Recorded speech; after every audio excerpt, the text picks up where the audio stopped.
What's going on, everybody? This is Evan Wilburn coming at you from Colorado Springs. We're in one of our short-term rentals that we manage.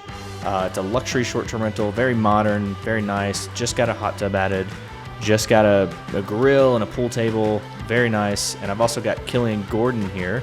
He's our business development at Hosty. Happy Friday, everyone. And we've got my brother Phil, and he is my other half at Hosty. So... yeah, I'm here in hot Scottsdale. Beautiful, but yeah, it's hot, but it's good to be here. Glad to be on this call and a part of this. Yeah, I think guests are really enjoying places like this.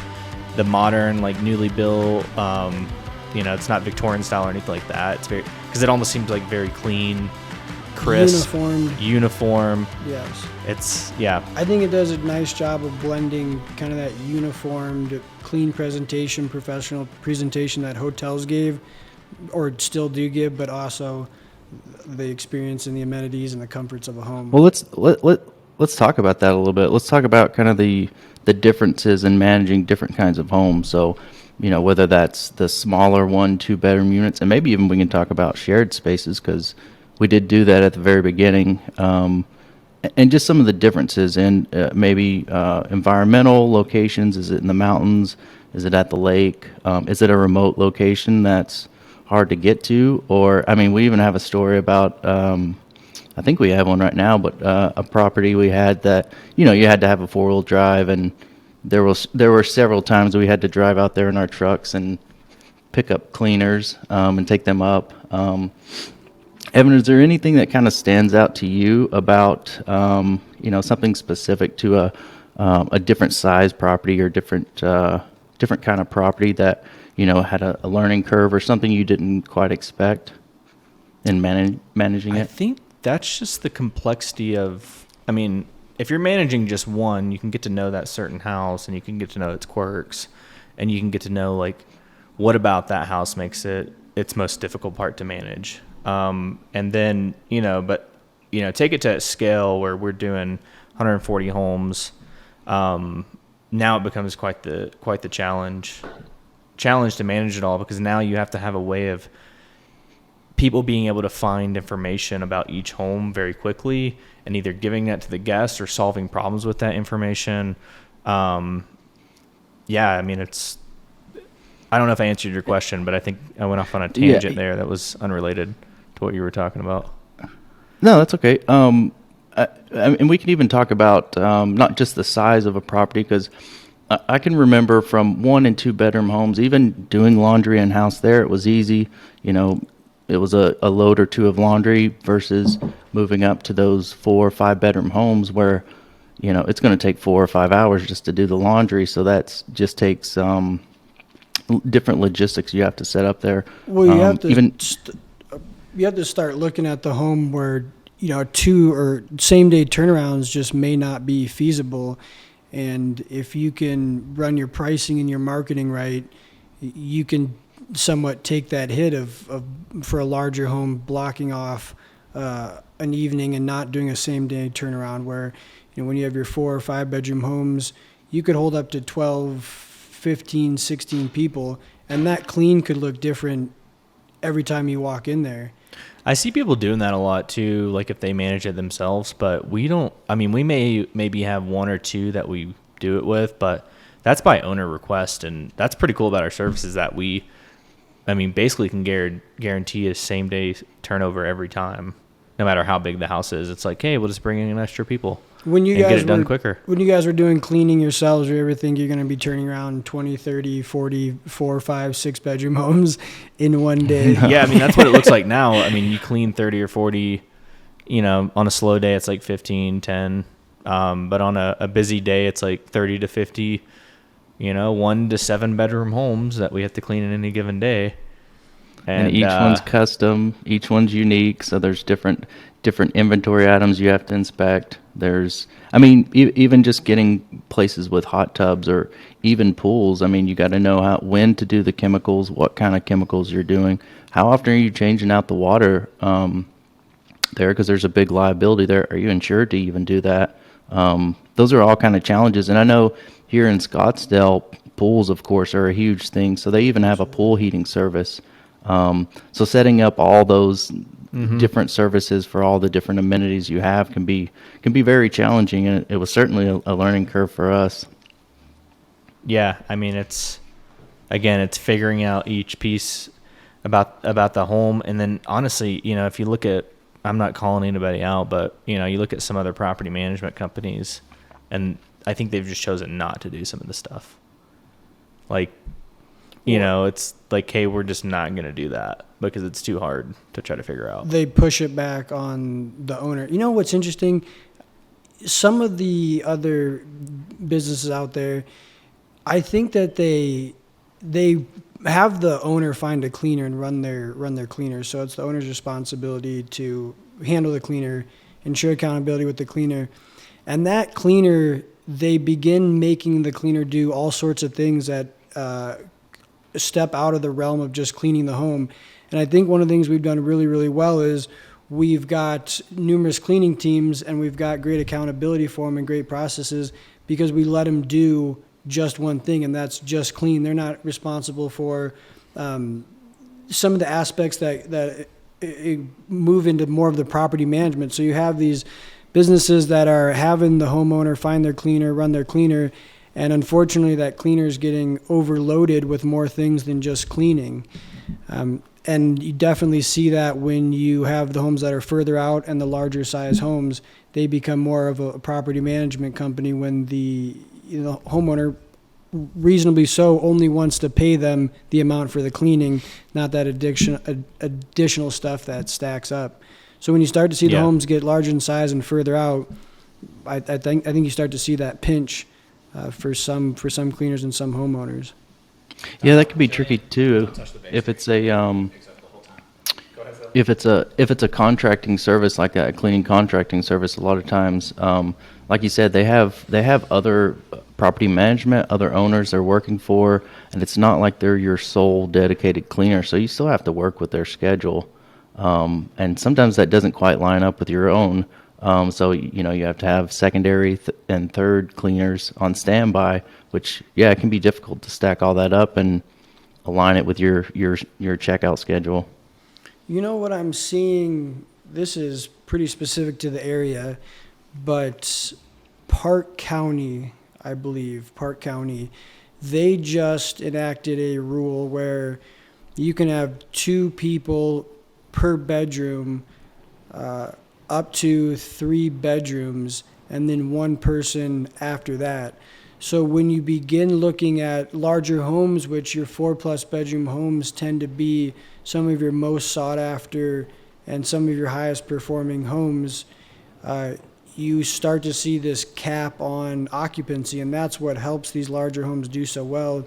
You can spread a larger nightly rate over a larger group of people, so you can ask a bit more for these larger homes. But when you start seeing Park County limit, your 4-bedroom, 5-bedroom home, it may not make sense anymore because your occupancy has to stay so low.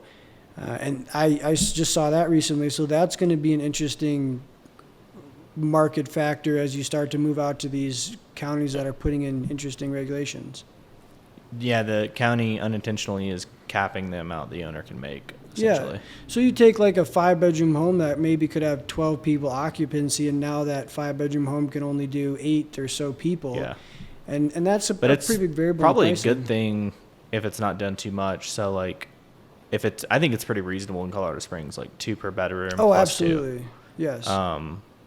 And there's other reasons, like it's a septic oriented reason that they came in and did this, which I understand because we need the infrastructure. Of course, if we want to look more in those areas, the infrastructure has to support it. Just overall unique challenges of different sized homes as you go to different areas of Colorado. Yeah.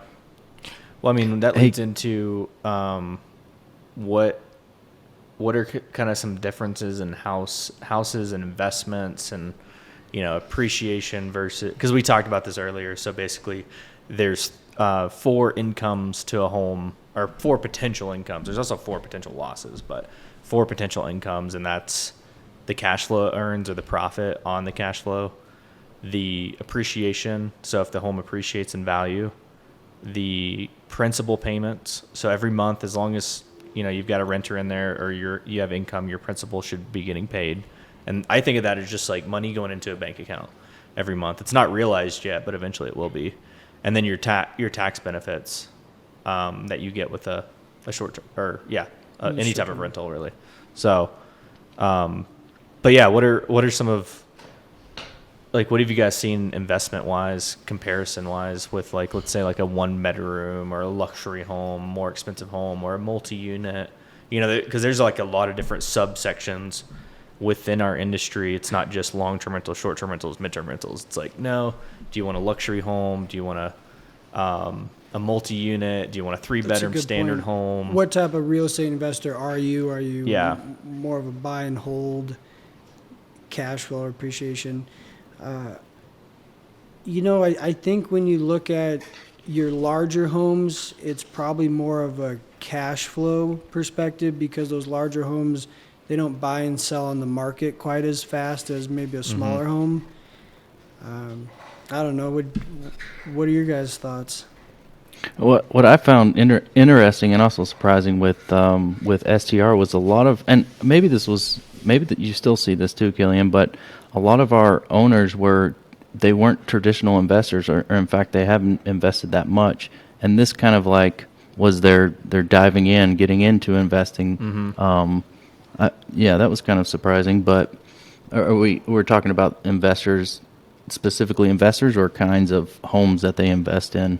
Kinds of homes they invest in. I would say like we It's deal a with a tough lot one. of different people. So we deal with professional investors.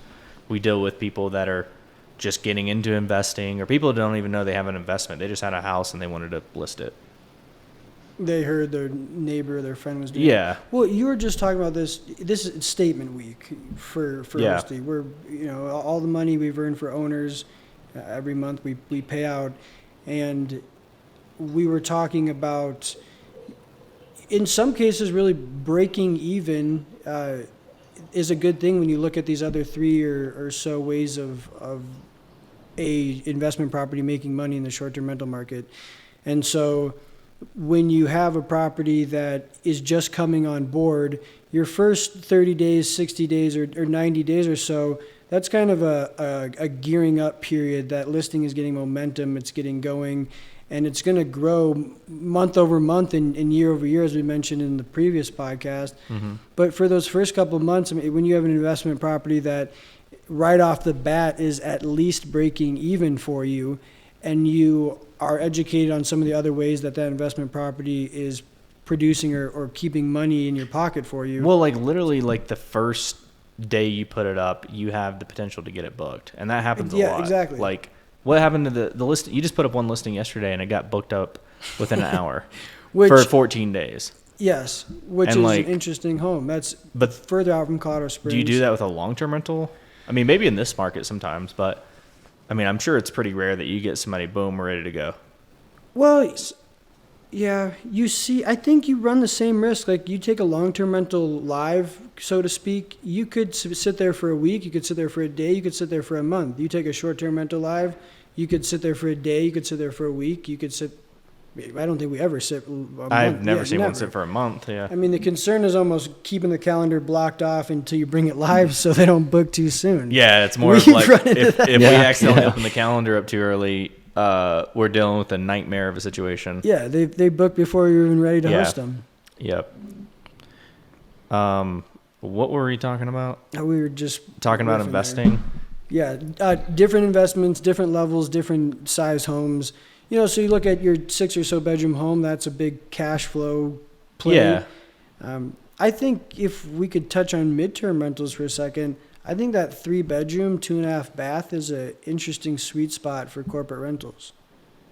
Yeah, I think Have you it's- seen an increase in demand for that over the past year after kind of the pandemic?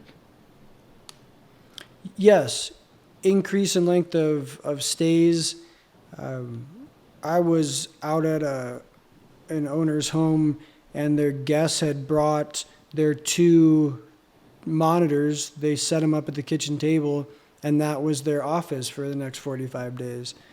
and you're seeing I- more and more of that. I suspect we have had an increase, but it's hard for us to tell because we didn't do midterm rentals before the pandemic. I mean, we did get inquiries for it a lot, so we could kind of keep a pulse on that market, but we didn't do it before the pandemic. So, but I mean, it could have increased. I think it has. I mean, like we talked about the last podcast, it's like a nomad society. Sure. Yeah. But yeah, I mean, I think your luxury houses are a cash flow play. So, we've got owners that can produce on a, $1 million home, they can produce $200,000 a year if it's done right. Yes. And that's, gross revenue. So after management fees and all that, it's, that's pretty sizable income though on a short-term rental. Like you can, Especially when you're leveraging No all guarantees, though. 4 of those. No promises. No guarantee. Especially when you're leveraging all 4 of those aspects of income from a rental property. Yep. Yeah. And I mean, depending on the market, you might have all of those things. That's like the perfect market, right? You've got a high travel demand where people are willing to pay a high price and you have a high occupancy. You've got an awesome real estate market where the supply versus demand of houses is ideal for your prices going up over time. So, Well- which I feel like we've been in a good market, you know what I mean? Maybe not the best Absolutely. market, but it's pretty dang good here. When we were on the way over here, Phil, we were talking about how someone would sit or be positioned when they buy a fix and flip, and instead of selling it or instead of long-term renting it, they fix and flip, and now it's a short-term rental, and that the appreciation play in some respects, but then also the cash flow play, because you probably bought it if you're buying it as a fix and flip, you probably bought it at at least a reasonable or a good deal because of the work you'd have to put into it. Maybe a short sale, maybe an auction, something like that. Exactly. And if you have the ability to do a fix and flip, why sign someone for a year lease who could potentially wreck the home you just remodeled when you could be sitting on it ideally at a good buy, and you're having it inspected, cleaned, taken care of, producing 2 to 3 times what is a long-term rental. And scooping up properties like that and rolling them one after another. Mm-hmm. I was going to say, probably the most intimidating thing to someone who's not familiar with short-term rental is learning the actual, or finding a management company or learning the actual trade. And it's like, that's probably the hesitancy on someone who's a traditional fix and flipper that just takes that, rolls it over, and purchases another fix and flip. Literally this morning, I went to go look at a property to live in myself, to rent myself. And it was a gentleman who is a duplex, and he had just bought it and he had flipped it, and he was going to rent out long-term both the top and bottom units. And I briefly mentioned to him what similar setups like this under our management are doing, and it's an unfamiliar world. It's almost like, we know this and we're going to keep it simple, and so we're going to stick with it because it's what we know. And it just would be really exciting to be able to educate him on what's out there as far as management. And he can do this. He can get his returns that he's used to, and he could see even more on top of that with a higher level of property care in general than what a long-term renter typically provides. Yeah. So what are the benefits of short-term rentals? It's potential for higher income. Not necessarily all the time it's going to be higher income, but the potential for a much higher income. Like you said, the house is getting clean 3 to 5 times a week, or probably 2 to 3 times a week. So, I mean, your home's just being taken way better care of than when you hand your keys off to a long-term rental for a year. Yeah, I mean, probably 9 times out of 10, it's going to be fine. But that one time, You have a yeah. issue. Phil, when you bet. were out in the initial period, out there selling and kind of doing the business development for Hosty as the visionary, as a co-founder, what were some of the things you were first hearing? And this was 3.5, 4 years ago now, when a lot of people were still even learning about what it was, and they were transitioning from long-term rental, or they were just dipping their toe in it. What were some of the things you were hearing from people? I don't know if I remember anything in particular. I mean, at that time, it was like I was learning the industry too. That's true. So a lot of it was I was just learning through people's questions. But I mean, the main thing I just remember was no one was really familiar and with this, and it was they just had no clue what STR was and what a management company did. I think the thing people always confused it with was just a traditional management company and didn't take into account the all the logistic changes of it and the hospitality part of it. So yeah, I guess that's all. I don't remember anything in particular, I guess, that I can think of. Gotcha. Do you feel like in the beginning people were signing their short-term rentals up for us to manage because they had heard this was something that you could either make money on or it was just basically what was popular in the market, or what's popular in the market? It was the big thing, the new thing, the new investment thing and like the new investment. But now, like once people started doing it, now they realize, wow, this is actually pretty beneficial. There's a lot of benefits to doing this. They didn't necessarily know the effect. How do you know the effects before you've done it, before it's been done? So now we figured out, okay, it actually is a really good way of, we knew it was a good way of earning income because we had done it. Well, Yeah, we had tested it off. We had tested it on our end with our own personal. So we knew it was a good industry, and I mean we knew right off the bat that it was something people wanted because I think there were 2,500 Airbnbs in Colorado Springs at the time, and we couldn't find a management company to do it at all. It just didn't exist, which is how we kind of came about just starting it. But there was immediate need or people looking to do it because as soon as we created just a kind of generic website, we just started getting phone call after phone call, and that end of things didn't really take much effort just because there was such a big need and no one was filling that need. It's cool. Hosty grew from just one single basement. Out of the basement. So just one out of the basement. Out of the so basement. one single basement, and now we have hundreds of basements. In 9 cities, 9 towns. Phil, when you're just talking about something, it made me think of, oh God, I lost my train of thought. Sorry, we're talking about basements. No, I wanted to say something off of what you had just said, Phil. Come back to me. Come back to me. Pick me later. Yeah, pick me later. I did have a question for you, Killian. With do you have any unique, maybe the tree house, or do you have any unique homes that you've started setting up recently that had something like a different process you had to put in place for that specific home? Shared property where an owner or a family member of the owner lives on the property, there's always some things you want to be a little bit more aware of.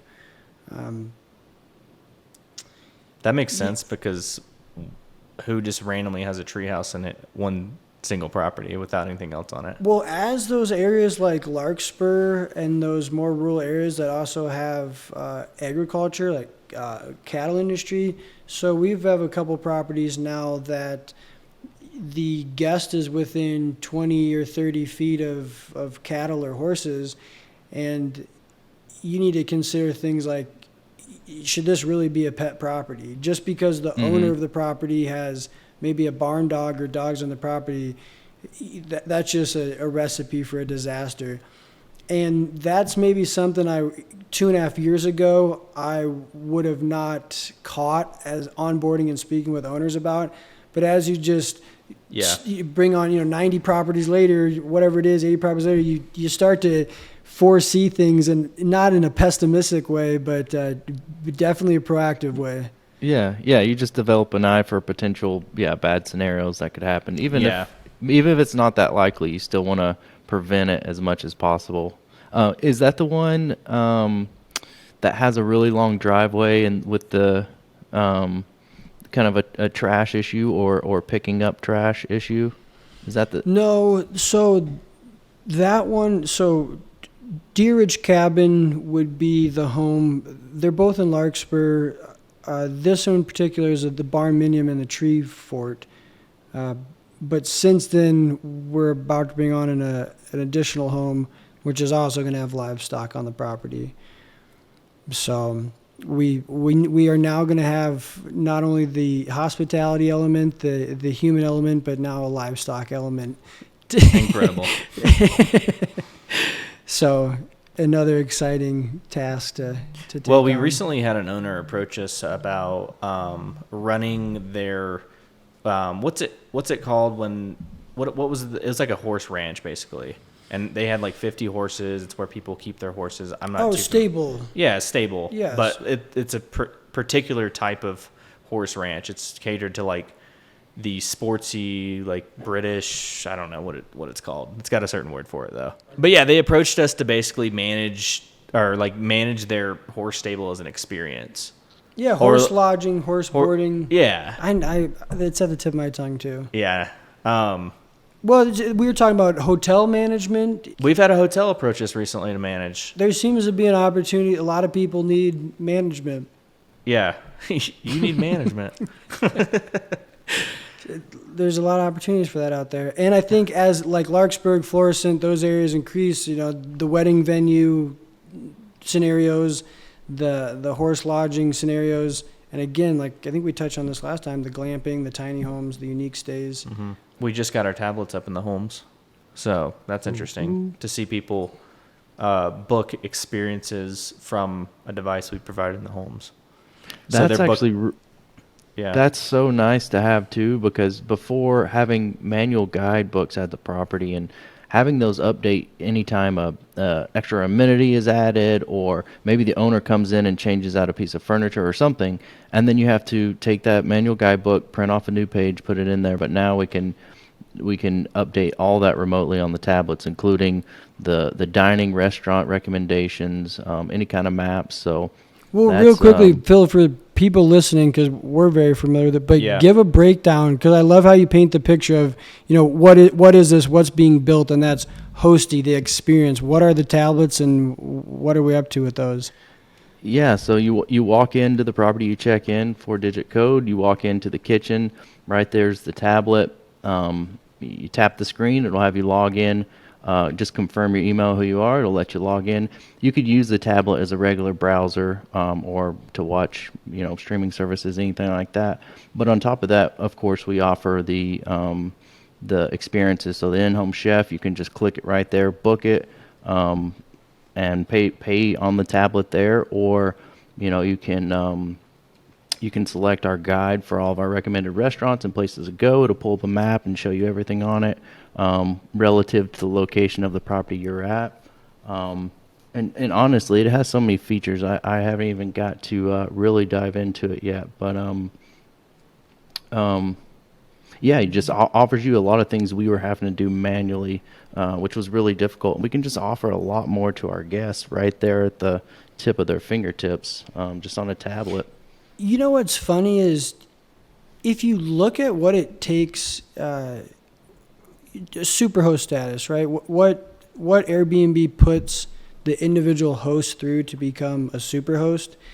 It's almost like at the end of the day, you're focusing on a guest experience, but superhost status is wonderful to have it. I'm not saying anything negative against it, but who are you really jumping through the hoops for? Airbnb's stamp of approval or the guest stamp of approval? And if you can offer an experience directly to the guest, even there immediately in the home, that's a whole different ball game you're playing in. You're going straight to the guest. You're not jumping through someone else's hoops for the guest. You're going directly to them. Well, an Airbnb has that. Like, they have experiences, right? But it's not like, a resort or something where I can just order something to the home. Like, I can order someone to come give me a private massage in the house. Some room service. It's like room service, but it's like services provided. Like, I can order someone to come cook me a nice 5-star meal in the home. Yeah. Or You could plan a whole Sunday brunch day. You do Sunday brunch, they come in, then maybe you get a massage, maybe you do some hot yoga too, maybe not in that order, maybe hot yoga first, then the massage. And then you can have wine tasting come, and you have a full day booked right there at the property. You don't even have to leave, so if you have kids running around, You know, they're right there in the home with you. You don't have to worry about, pet care or getting child care. You got everything right there within the home. Well, you're home away from home without having to worry about, it's still vacation. You're still, Yeah. depending on Host where you stay are. easy. Book one of our paddle boards and go paddle boarding. Or, it's like you can basically, we're going to expand that out to be like anything you can imagine. It's just everything's at your fingertips. If you want to do something within the springs, it's right there in the home. It's at your fingertips. It's even on your phone too. So it's everywhere, and you can book it anywhere. I think that's where we're going, right? I mean, that's Room Is that- service across the state. yeah. State service. That's a phrase we coined. It's crazy too. You were talking about Superhost and what it takes to get there. Well, I think sometimes what the problem is it's like perceived value by the guest. And so like what we do is we price stuff very high, and we do dynamic pricing. We try to get the best price. We try to get the best price for the home, but Yes. sometimes that price is much higher than the rest of the market. So the perceived value by a guest when they stay there is just less, right? They're going to give you a lower star rating for that because they paid more money for it. Whereas someone in the market is maybe underpricing. So but they're offering like a really good experience. Their perceived value is higher now. So like you can almost think of like reviews and pricing as a correlation. Yeah, Evan, I also say too, on top of that, there's just some homes that don't have quite the feel or the appeal, and maybe it's nothing to do with the furnishings or the amenities provided. It's just the feel of the home may not be right for an STR.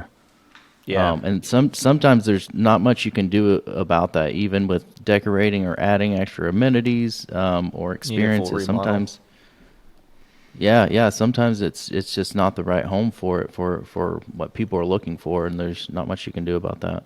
But yeah, I mean, there's kind of the gist of what we're talking about is there's a lot of different options for how to rent out your home, right? This has opened up a wide ecosystem of different models within models, different types of rentals you can rent within the short-term rental model. You can even do a long-term rental. You can even do a mid-term rental. Real estate, within the residential space is opening up for the different types of investments you can make. And it's cool to see it undeveloped because this new one actually these new two, in my opinion, have just started to become more popular in the short-term and mid-term rentals.